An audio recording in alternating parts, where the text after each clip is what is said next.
Well, every year at this time we get to know what the government is really thinking about the state of the Indian economy.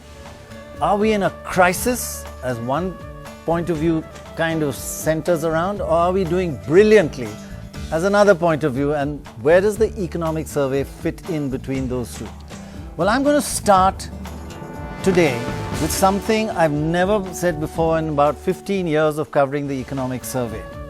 This is honestly the best researched, most comprehensive, most excellent economic survey that the Finance Ministry has ever brought out. I strongly recommend that you get a copy. I've never said that before. Economic survey, get a copy? No, this time get it and read it. It's also well written, well, mostly well written. And if you're not fascinated by what the government thinks of the intricacies of the state of the Indian economy, just read it anyway. You learn a lot. And what's the downside? Good bedtime reading. A lot of you will fall asleep, but I didn't. It was great fun to read, and Dorab, you didn't either, right? Not at all. It really is an excellent, path-breaking economic survey. Well, there's so much content in it, so much data, recommendations in this survey.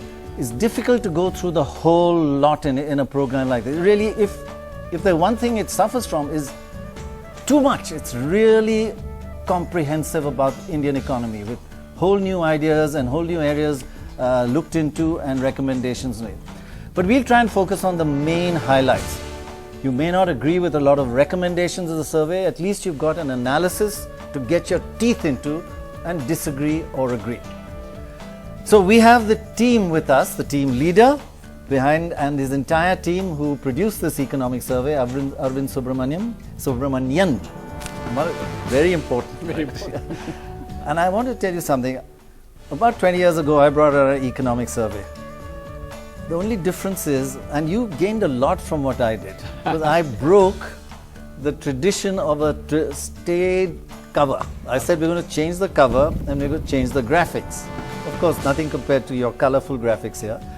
But I changed the form, you see, not the content. That's why I'm in television, right? More form than content.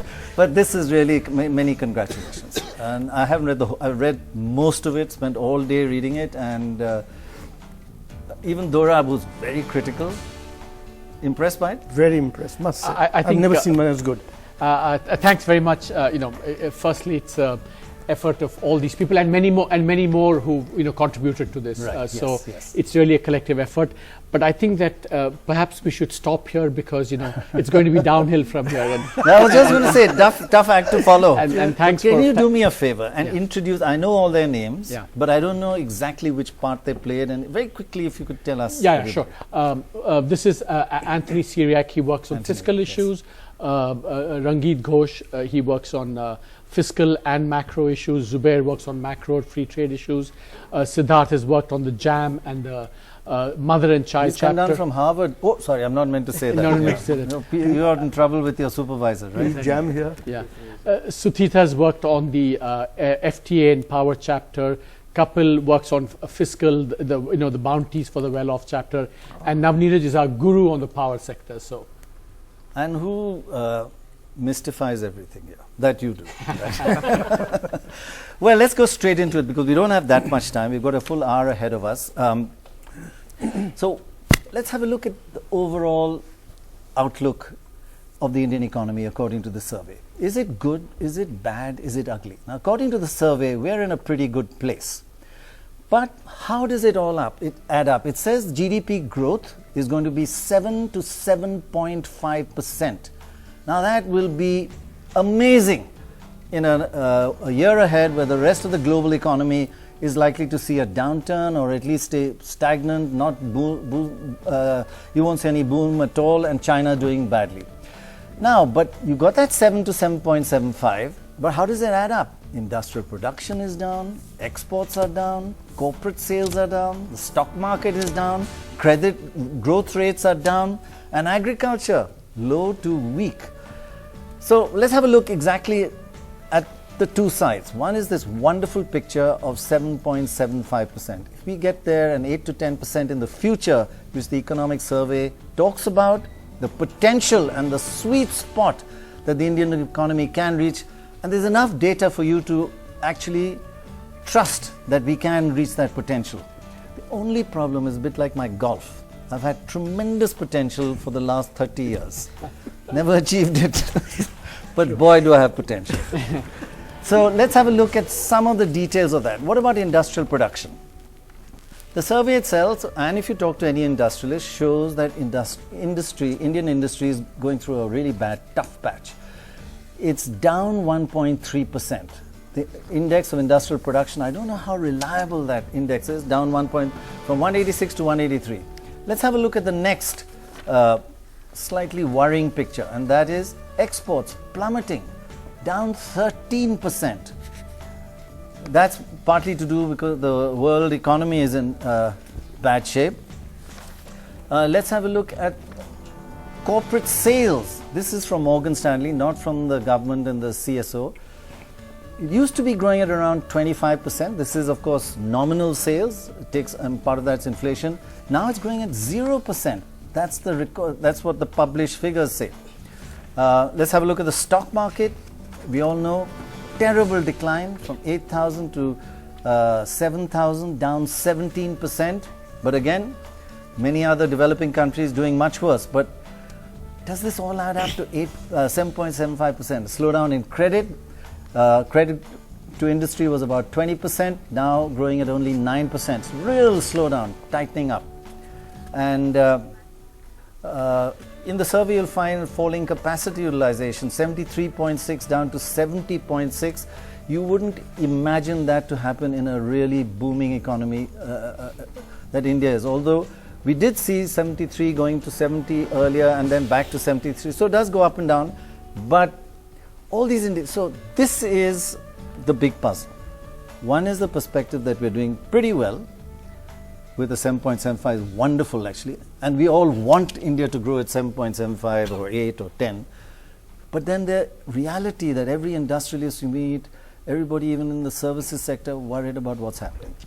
Yeah, I think Prannoy, you're right that there are some indicators that are doing as you suggested, but I think the economy is sending mixed signals, and there are parts of the economy that are doing very well.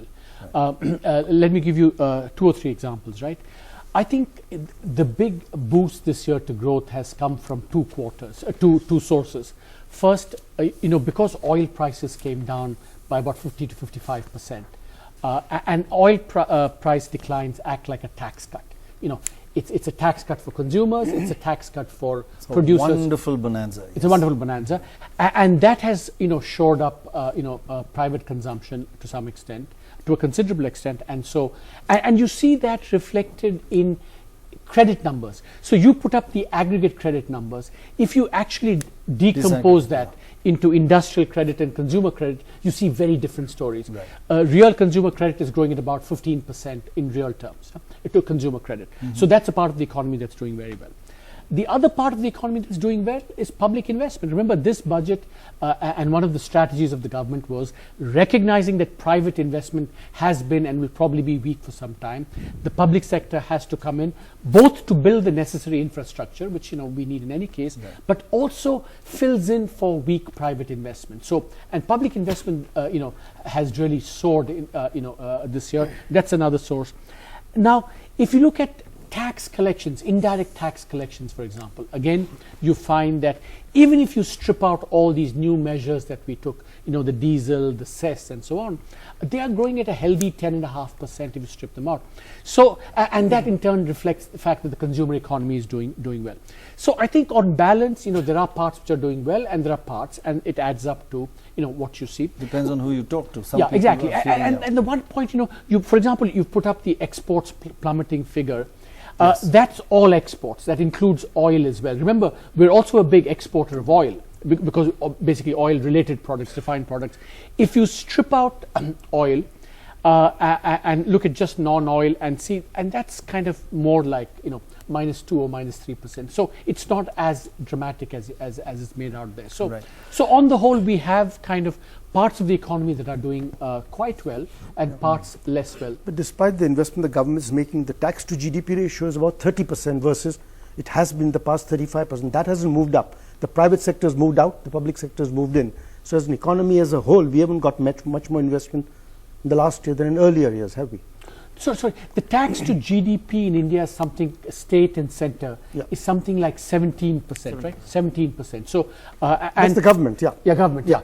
And that's gone up this year because we've imposed, because of the oil price decline, Correct. we've imposed these taxes. But I think the broader point is that, yes, private investment remains weak because of this, this twin balance sheet challenge that we're going to speak about. We must talk about that, yes. But meanwhile, what has happened is that the oil price decline has allowed the government to collect revenue, which it has used to reduce the subsidy and then to finance greater public investment. So, can you tell us about public investment? Yeah. How much has it gone up, and in what areas of public? Because it's not that clear in the survey. I mean, again, there's so much in the survey, you can't read it in 12 hours. But so I think in the first 9 months of this year, and Kapil, please correct me if I'm wrong. In the first 9 months of the year, public investment to GDP has gone up by 0.5 percentage points of GDP, and that's quite a lot. That's something like, I would say, 30,000-40,000 crores. That share has gone up. Yeah, the share, and that's an additional 30,000-40,000 crores. And that's distributed both between the center and the states. The center has stepped up, so have the states, because they've got some extra money. Now, where is it going to? It's going to, I think, 3 areas. One is roads. Remember that the PPP model kind of had failed, but it was mixed with performance, slowed down. So the public sector, railways, it's really ramped up its investment as well, and also rural roads, and so these are 3 areas where I think public investment has been deployed. Right. You disagree? Kapil, do you is it? Yeah. Totally. You don't dare not, or yeah, and you have to correct me if I'm wrong, my friend. Right. Actually, we'll come back to many of these issues during the course of the discussion, but what I really liked about this survey is that you guys have done a marvelous job at touching new areas, doing innovative research and quantifying things that people have talked about but never really established in facts and figures. For example, we always talk about cutting subsidies and that we're subsidizing too much, the poor too much, etc. But this survey has remarkable data on how much the rich in India benefit from subsidies. Just take a look at this. The rich get huge subsidies. Take LPG. 91% of LPG, according to the survey, is used by the rich. And the rich get 40,000 crores of subsidy for LPG. Electricity, 84% gets used by the rich. 37,000. I've left out the. No, sure. It's 135. No, good. Just 37K, really. Yeah, very good. And Public Provident Fund, 11,000 subsidy, again, to the rich. These all straight from the economic survey. Kerosene, 49% used by the rich. 49% of kerosene is used by the rich. It's supposed to be a poor man's fuel. Yes, actually, it's very important, this. And gold, we had no idea that gold actually has such a low tax compared to what the normal tax is. So it is an implicit subsidy. And that the rich get 4,000 crores, and railways, which here the definition is a little tough on. I mean, the rich to go by only reserve, for non-reserved and class, unreserved. It's a bit second class is okay. But anyway, that's only 3,000 crores. I think the LPG, electricity, and Public Provident Fund. So the total subsidy to the rich, in fact, is 103,000 crores. Prannoy, may I say it's actually perhaps 125,000 crores. They've left out education. Huge could be at that, No, and also, for example, the whole cheap water, cheap power. I mean, so we just selected 7 schemes. I think education would be at the top, I think. Yeah, good point, actually. Huge so I have a phrase for this, which I've used before. India has got socialism for the rich, capitalism for the poor. We just need to turn it on its head, if possible. Could you just do that, like your next aim? Yeah, absolutely. So, fascinating to see that subsidies affect the rich so much. So getting rid of them is going to help reduce income inequality. If you get rid of subsidies, everybody thinks get rid of subsidy, the poor will be terribly hurt. That's not true. This is amazing data. Yeah, you see, I want to let others come in on what we did, but essentially last year when we did the survey, We had all this stuff on subsidies for the poor and the whole JAM agenda. And one of the critiques that came back was, what about corporate subsidies, subsidies for the rich? Right. And we took that very seriously, and for example, the government has taken it very seriously. This year, the corporate tax exemptions are going to come down. But then we said, let's actually try and see, how much the rich benefit. And this was really quite surprising. For example, Sutitha worked on quantifying the kerosene subsidy. Sutitha, tell us about the kerosene subsidy. Tell us a bit about that, yeah. So, amazing. This was in last year's survey. We used the NSSO's, essentially, the NSSO's data, which is the 2011-2012. NSSO's National Statistics Sample Survey Organization. You should know that. I just wanted to check whether. And that gives you information about how much people consume and in what income segments, essentially.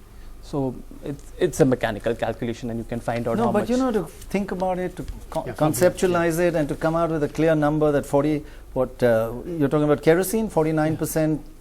Of the rich use kerosene and get that huge subsidy. It was surprising. Fascinating. Get rid of that subsidy, you're hurting the rich as much as the poor. Exactly. So Anthony, you want to say something? The distinction is actually between poor and non-poor, not really poor and rich. This is television. No, that's fine. Yeah, I take your point. Rich meaning top 10%, top 5%, 1%, top 1%. Non-poor, whatever. Yeah, fine. Yeah. Correction, not rich, non-poor, much more technical. So I thought that was a lovely, innovative, new area to go into. The other area which we don't talk much about is agriculture. We focus a lot on industry. In fact, everybody says, well, the budget is mainly for industrialists. What's it got for agriculture? There's a lot about agriculture here. And they suggest policy fixes for agriculture. The suggestion is to change the cropping pattern, and I think that's a brilliant suggestion. Change from cereals. We have over 100 million tons excess stocks in cereals. Cereals are very water and input intensive, and change it to pulses and oilseeds, of which we have a shortage. We have to import them. Prices go up all the time. They are less water and input dependent, and farmers will get a better price for these. So how do you actually do that is what I'm going to ask you. But just quickly, staying on agriculture, looking at fertilizers. Again, you have a lot of detailed work on fertilizers. This is that huge subsidy of 50,000 crores for the fertilizer mess. It almost is a scandal. Where does it all go? That 50,000 crores. First, inefficient manufacturers. Many of it should be shut down, but we have an exit problem there. Again, we'll talk about that. 12,000 crores to them. The black market, that's just siphoning off stuff. 16,000, and you keep talking about neem coating, which I have to understand. Rich farmers also get 5,000 crores of subsidy. A rich farmer, man, he doesn't pay tax and he gets 5,000 crores subsidy.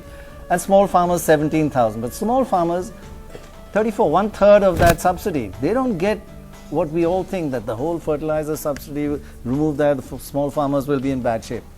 So coming back to the first one, change cropping pattern, brilliant idea. How do you do it? So on agriculture, I think, Prannoy, we've had 4 successive seasons of weak rainfall. And I think, and then you have all these, climate change type things happening.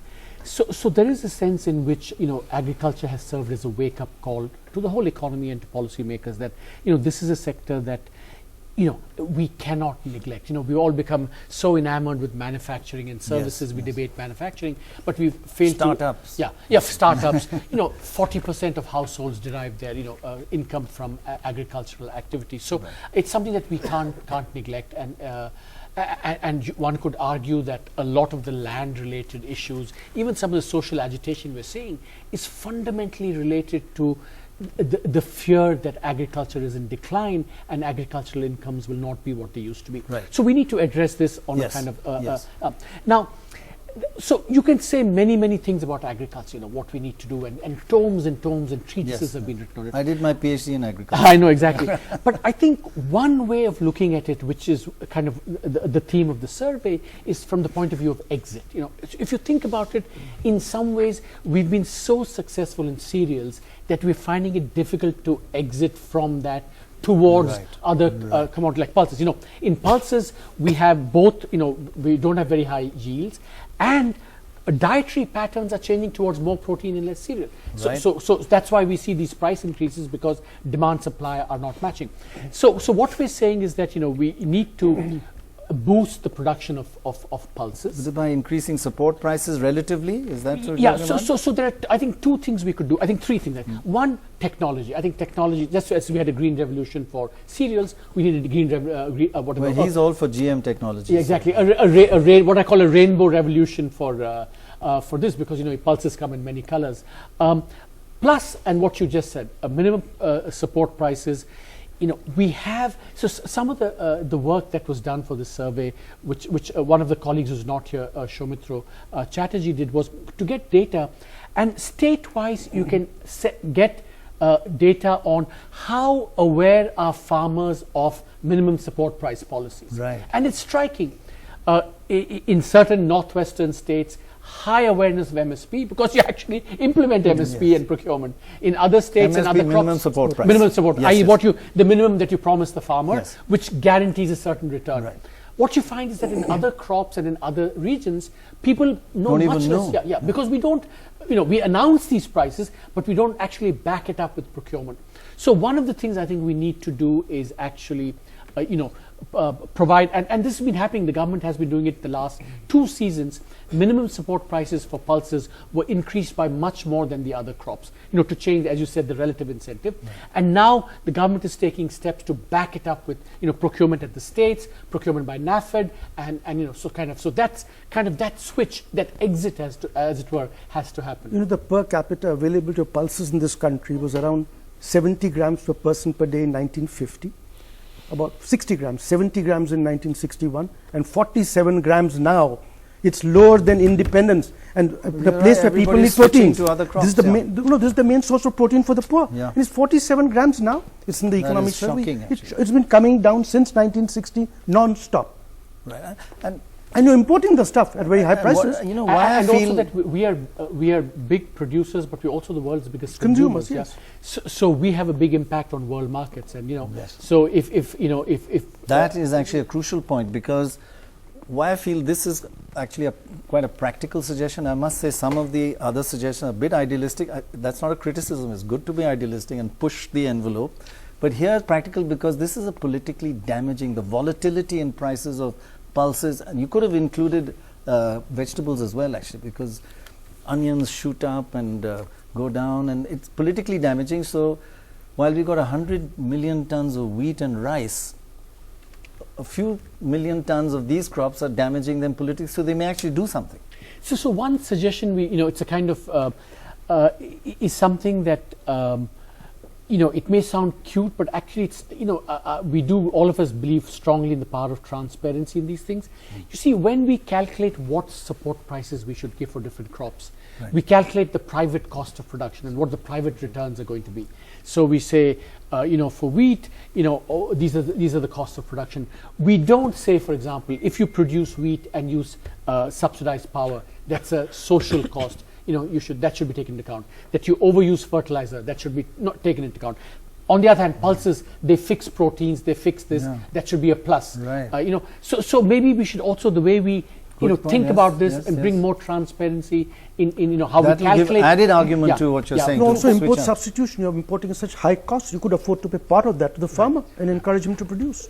And a point connected to, I think, volatility is also drawing from last year's survey, which is market integration. So we did some more work this time and try to calculate the price differences between farm gate wholesale, which is a mandi and APMC mandi, and the retails. And we find that the wedges are quite significant and heterogeneous.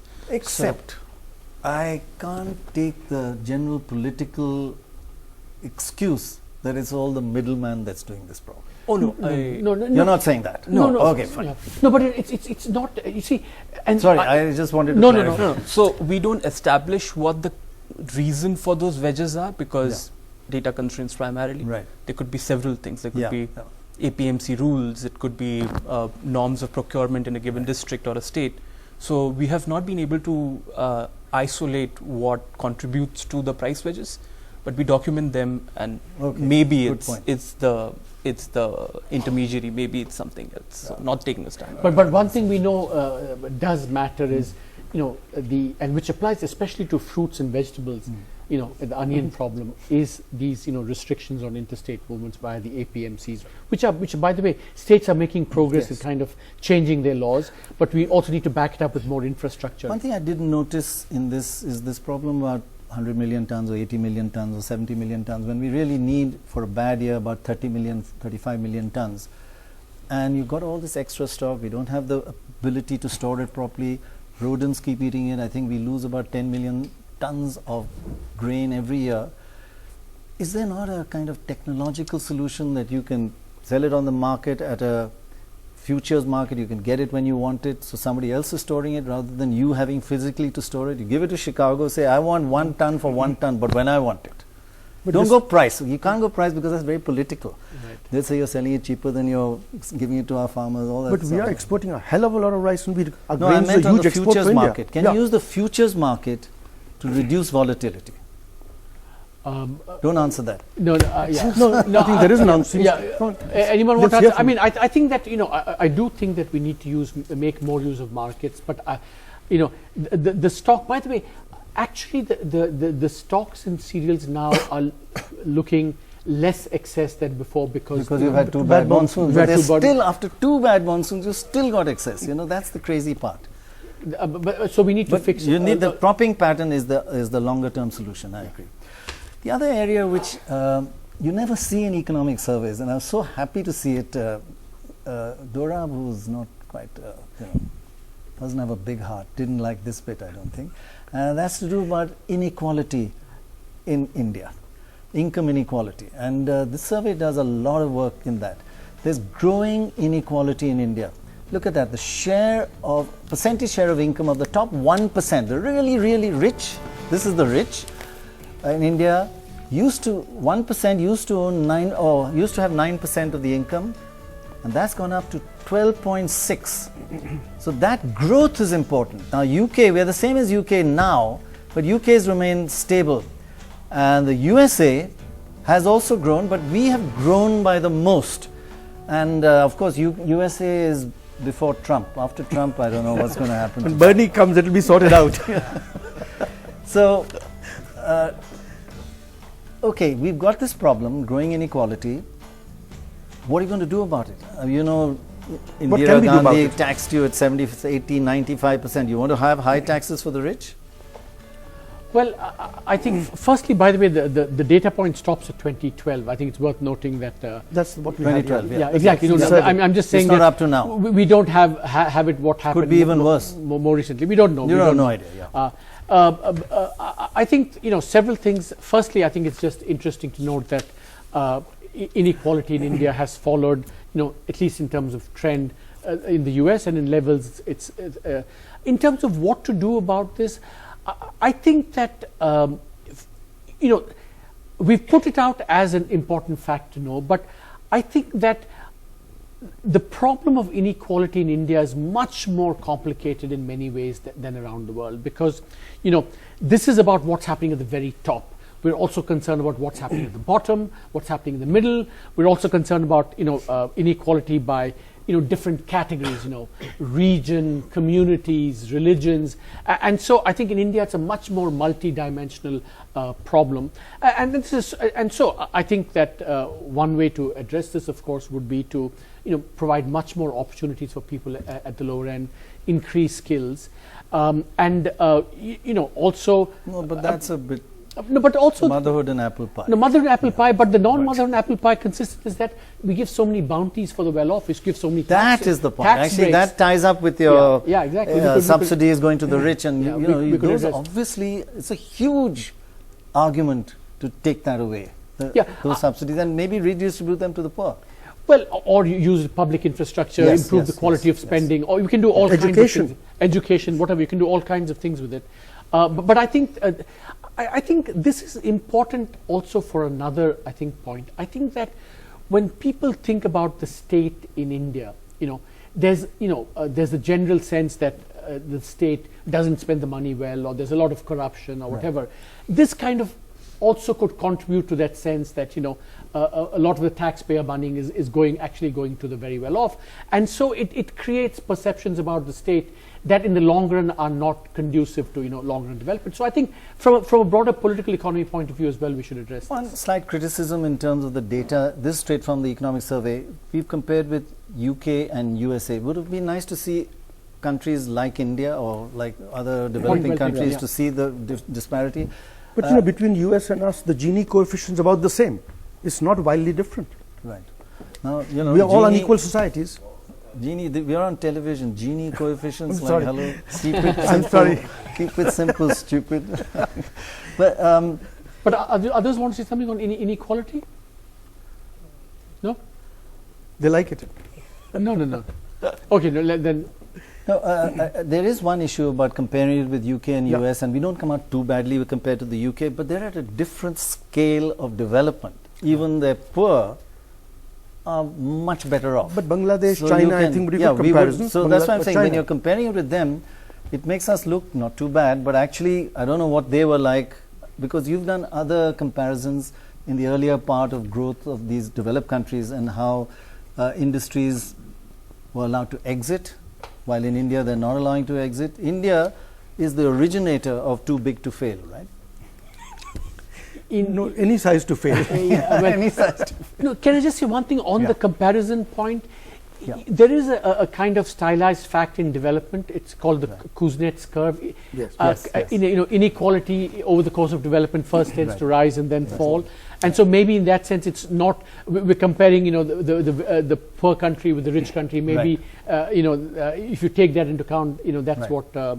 And so in that sense, maybe if you compared Korea or something, it could be very different. But then Yes. there is this general pattern that. Right. Therefore, all I'm saying is that India need not be an outlier in that sense, given if the broader pattern holds true.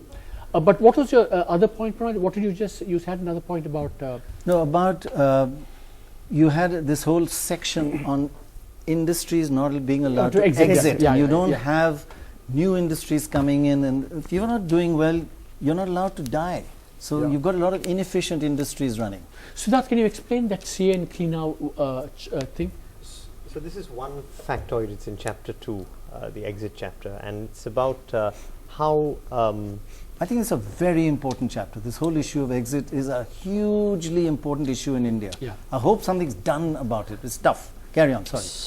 So here's one fact. If you compare old firms above 25 years old in the US, they tend to be about 7 times as big as very young firms, so in terms of employment. Right. In Mexico, it's something like 2.5 or 3 or something. Right. In India, it's only 1.4. Right. And basically, this is for 2 reasons. One, there may be constraints on big firms in India not being allowed to grow to an efficient size that aren't there in the US. Right. And you have a lot of firms that maybe shouldn't be there that are inefficiently Yes, small. that's it. It's an average. And so the- some yeah. firms that are tiny and should have died a long time ago are just being held on to. I know you probably didn't do this, but maybe you did. Was there any public sector, private sector mix in that? No, so the other thing is that in the exit chapter, while doing it with boss, the other thing that there's a table that you see in chapter 2, which shows us that how pervasive this is, how costly this is, and how it's spread. It's across the public sector. How It's there in pervasive the- it is that how costly it is. inefficient firms that should have exited are not being allowed Not to exit. exit, and how costly it is to our Yes. country. And Yes. it is across sectors. You have it in. We have examples of discoms there. We have the examples of fertilizers there. We Yes. go to private sector. We have large corporate houses there. So it's spread across the economy, and it was a revelation to us when we were doing the table actually, and the way it's come out. It was actually some new learning in terms No, of it's a when I put it together. huge issue, and In a country where most people believe in reincarnation, companies can't reincarnate themselves, die and come again, be born again. right.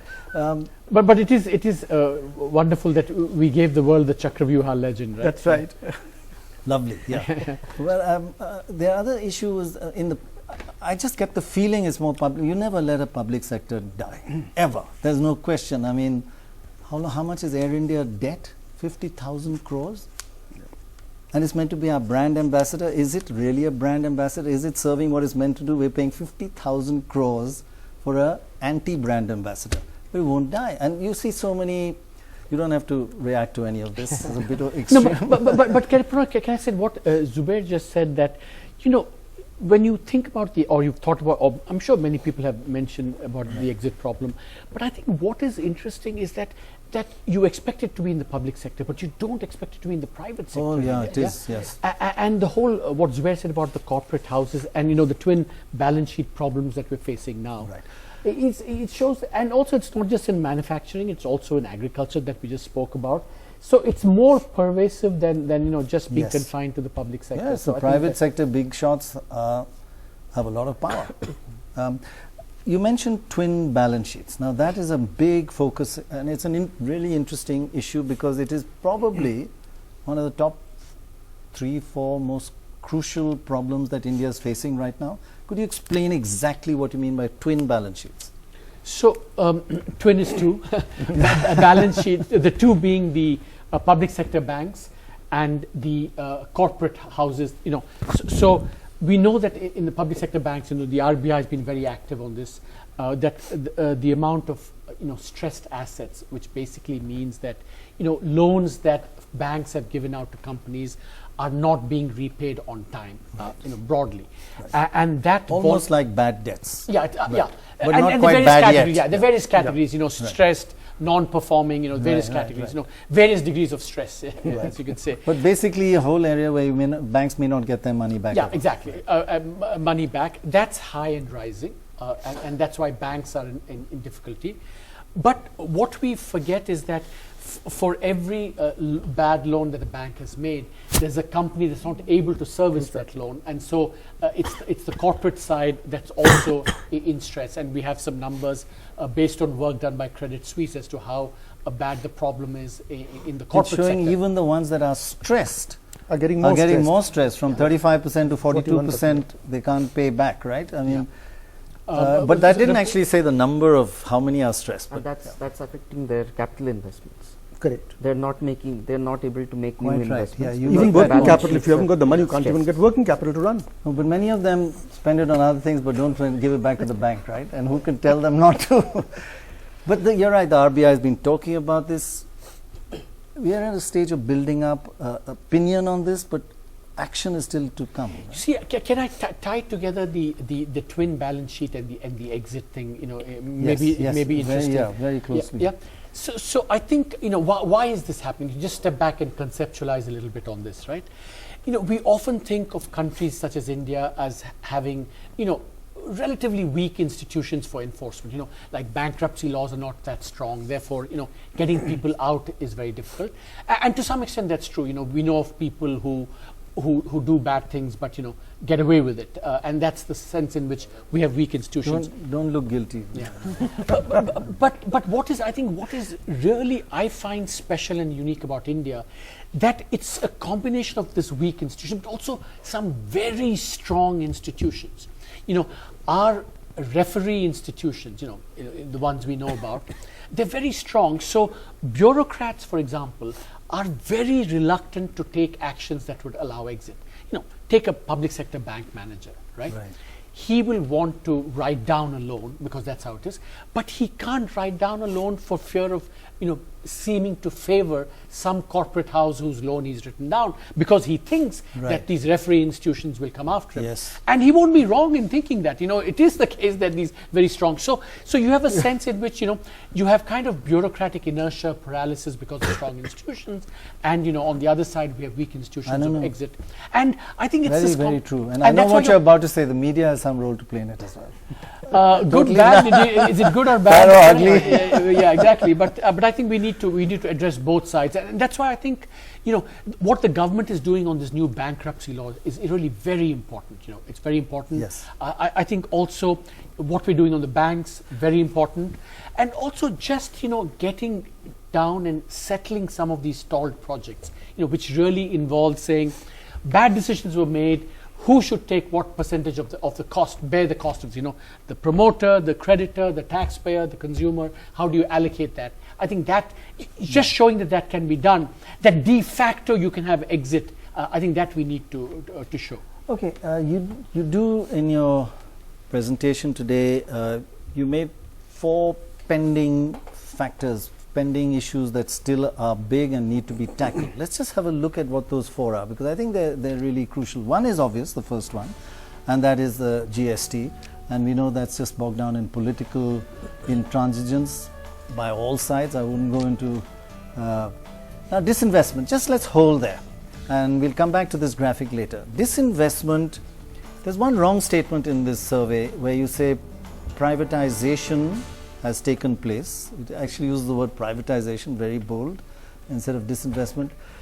But Slip through the editors, I think. yeah, I think that you need to have certain checks. And disinvestment has been a complete failure this year. It's not happened. Is there a general every single year? The never other, except 1 year, I think targets have never been met, because you wait till March. The stock market is beaten down in March. You can't sell. You should sell through the year. When the market's up, nobody sells. Right. Because they can't decide. Yeah.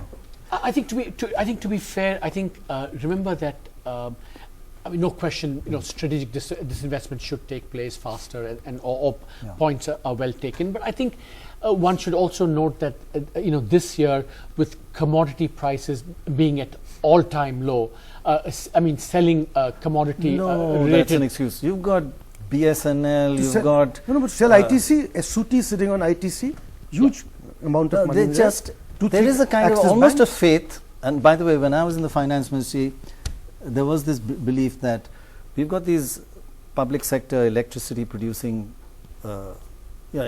companies, and they are working at 46% capacity realization. All we got to do is make them 66%, and we'll have excess electricity. Just 46 to 66. Just change the public sector. It's probably 42 now. I don't know. 20 years later. So, is there a belief that you're going to improve the public sector? Why are you holding on to BSNL and what are the other? No, many companies. I mean, you can make a lot of money on that them. and change the income inequality and efficiency. Because you're draining resources, you're not earning your. But I'm glad you put it as number 2 after GST. It's very important. It's a big focus, and if it is a focus for you this year, it's a major change from what we've seen. No, I think the principle that we need disinvestment is well accepted. I think that's not the issue. I think the question is, the pace and this, and the political consensus on this is a work in progress. I mean, it's tough. In many cases, there are some very non-negligible exit problems. I mean, for example. Wherever there's a lot of employment, I think you have an issue on that. I think there are also long-held ideological views about what should be in the public sector, what should not be in the public sector. For example, banks. Marketism without exit. Yeah, that's a lovely phrase. From what was it? From socialism with limited entry to marketism without exit. Yeah. Socialism with limited entry. That was. Socialism for the rich. That was a license Raj. Yes. Yeah. And I think I think that's why I think the government's actions, which has a number of planned actions to facilitate exit, the bankruptcy law and things. I think it's really very. So, do you think disinvestment will genuinely increase this year? Do you have? We're going to see the target in the budget, but the target last year we were nowhere near that. So. Will it, I mean, is there going to be a push for disinvestment? Yeah, absolutely. I think as I said, the principle is well accepted, and I think there will be, it's something that the government takes very seriously. But isn't the main objection, ideological objection, going below 50%? I think that's, except for Arun Shoury's time, there was no consistent disinvestment in this country. Your back is to the wall, you sell some. Ashoka Hotel. Ashoka Hotel, why do you know Ashoka Hotel? There's no ideology involved there. I mean, I don't think the food's also very good. And why would you want to hold on to this? Beats me. Well, ask a lot of the MPs. They think the food's bloody They get the food free, and not pay. Okay, let's look at the third pending issues, the pending agenda. The third one is, we've discussed it, but let's just touch on it a little more to look into the future. The twin balance sheets. You're saying private and public sectors can't pay their loans back, so it shows on their balance sheet, and that's also reflected on the bank's balance sheet. It's not just a bank that's made a mistake, it's a joint issue. But can I at this stage, can I bring in Navneeraj? Because a part of that is, a big part of those debts are owed by the discoms. And maybe Uday business. And Navneet, can you just speak to the Uday initiative? I mean, that I think is a... Yeah, so the debt, the total debt figure for the distribution companies in the country had touched around 4 lakh crores. Right. So the government has come up with this Uday scheme where there is this debt swap happening between the state governments are taking this debt over onto their balance sheets, and now that in a sense like will lead to cleaning up of the bank's balance sheet as well, in terms of that the banks will get their money, and that maybe that can go back to other useful investments. Investments, And just to I think, you know, I think the power minister and the ministry have done a terrific job on this, because I think, you know, something like that requires a lot of coordination between the center, the states, the discoms, the banks, the RBI.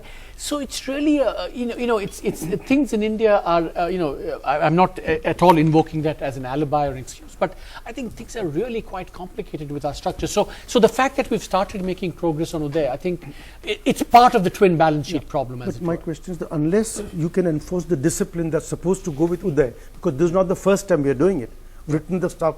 The question is, do we have the discipline to tell a government that if you take thing from the discom, you pay them first. You're not going to get a free ride at the cost of the discom. So one thing which is there in the Uday scheme is that going forward, if the distribution companies keep on making losses, then the state governments have to bear that losses. Wasn't that so in the earlier scheme too? I don't think so. So that was not there. From 2017-18, that number is like 5%. 18-19, that number goes up to 20%, then 25%, and next year it goes to 100%. So you bear all the losses. Exactly. But so if you sign on that document as a state government, then you have what's to bear this 5%, 20%? Just explain that to us. So first year, like if the losses are like 100, the first year 5% of that is borne by the state government. State government. Exactly. Next year, this number, the losses are again 100. Like 20% is borne by the state government. Next year, if still there are losses, then they keep going on. Yeah, in a sense, essentially, you're imposing hard budget constraints on the state governments via which to some extent it's a good we idea. did about 20 years ago on the deficit amount, fixed a limit. So that's a similar kind of discipline you're trying to impose. But just to stick on this twin balance, it's such an important part to solve this, to have this long-term 8 to 10% growth rate. You're talking about 8 to 10% is huge, and you can't do it with the mess we're in. So it has to be cleaned and we up. can't also do it if the international environment won't cooperate. I mean, that's one of the issues that kind of the foundation slightly goes away of this 7 to 7.5%, because everybody's talking about the Chinese market, China crashing, the world crashing, because China is now more important contributor to the world economy than even America. So if there's a downturn in the world, how are you going to face that? I mean, the 7.5 looks very optimistic. So Prannoy, that's really a very good point, but that's why I think the survey begins by saying about that, yes. The world is becoming a very grim place. And you show a lot of interlinking. Yeah, between India and the rest of the world. Correlation, which we shouldn't talk about now, but the correlation is 40.42 instead of 0.1 or something. Rising. And that has 2 or 3 very important implications, right? One is that it says that we must recalibrate our expectations about what is good performance in India.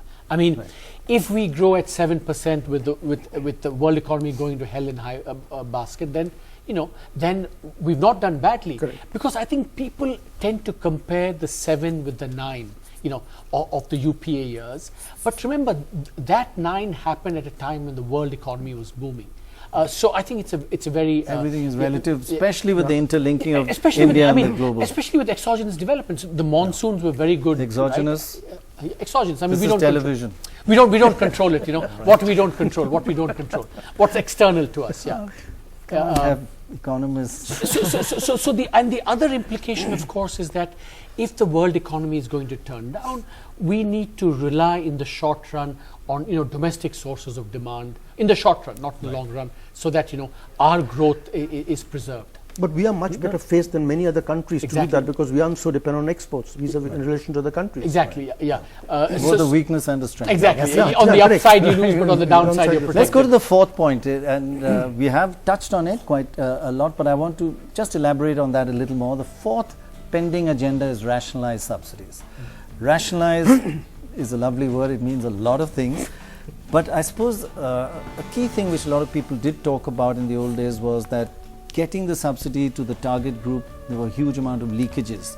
But now you stress a lot about jam. Yeah, jam. And you use, who's ready to jam with me and who are you ready to jam and what, spreading jam across the country is lovely.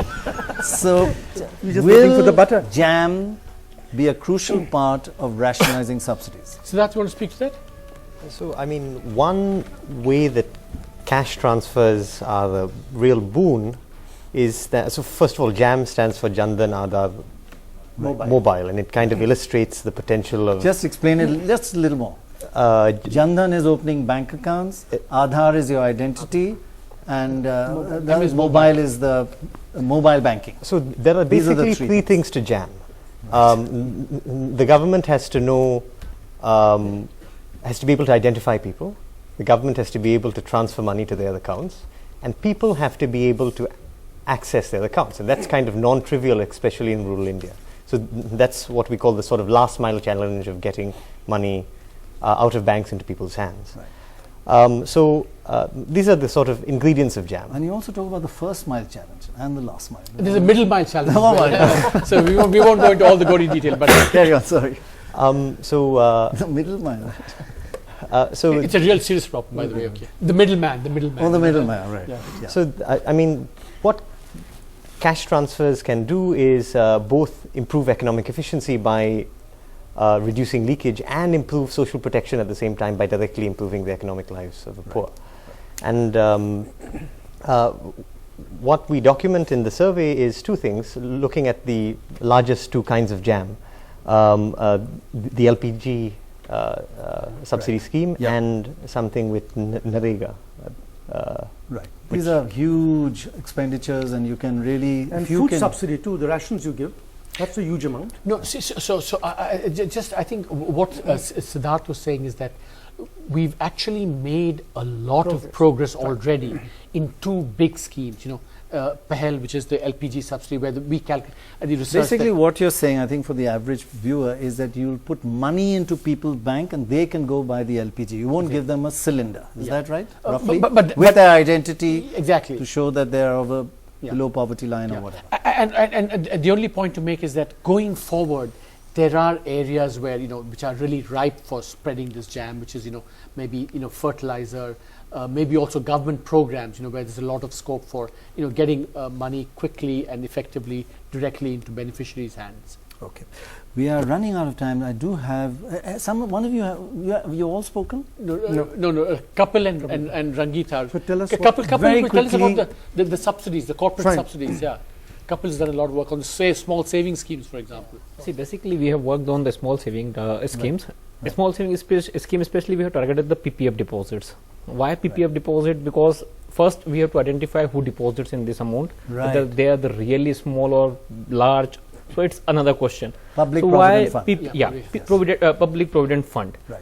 So if I see the nominal returns, if I see the returns on the PPF, it seems that's 8.7% interest rate, but the real returns are huge. It's close to 16%.